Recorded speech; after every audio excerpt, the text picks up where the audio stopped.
whatever happens next with Spider-Man in live action, one thing is for certain. Sony and Disney will both fight over who gets custody of Tom Holland. I mean, if we're lucky, it will be televised and we'll be able to watch it on pay-per-view, and they'll fight over the custody like Rey Mysterio and Eddie over Dominic Mysterio. Actually, come to think of it, that's sort of like that public battle they actually had over Spider-Man. So that analogy kind of landed flat. Kind of like Gwen. Kind of just snapped halfway down. Yeah, let's get to Tom Holland's future as Spider-Man and what Sony wants. Tom Holland has been talking about the future of Spider-Man and, of course, hyping up the next entry in the Spider-Man franchise, which will be with us rather soon. And along with many interviews and quotes out there, there's also some interesting stuff coming from Amy Pascal, who, of course, is very important to Sony and very important to the whole Spider-Man deal and everything that went on. Now, what we learned is that she, more or less, is dead set on it's either Tom Holland or nothing.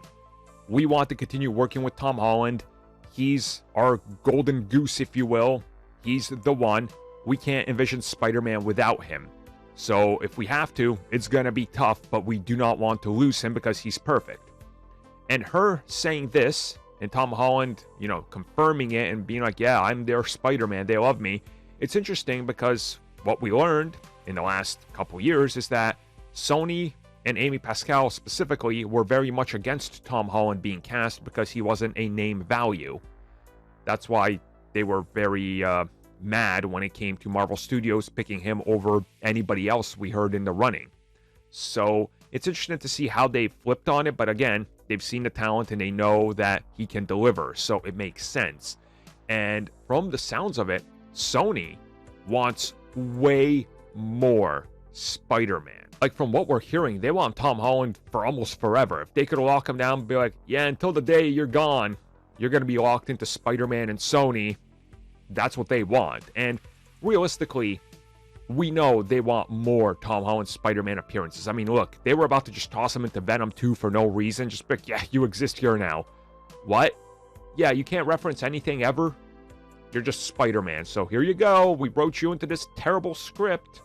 Like, they were ready to just do that. They want him. So it's kind of crystal clear that if they can keep him, they will. And I think it's going to all come down to those negotiations with his people, because that's really where everything breaks down. That's where you get the true nitty-gritty of, hey, you give me what I want and I'll give you what you want, So it's going to be interesting to see if anything comes of this ultimately that's anything other than what we expect, or if they're literally like, look, we're announcing a new Tom Holland deal. He's stuck here till he's 65. Have fun. Gonna fight Spawn next. Night Thrash. Death Thrash. Night Watch. Night Gauge. Nick Gage. What's that dude's name? God, one of these times I'm gonna remember, I swear. Jackal? Ah, God damn it, not the Jackal. Why'd I have to mention that?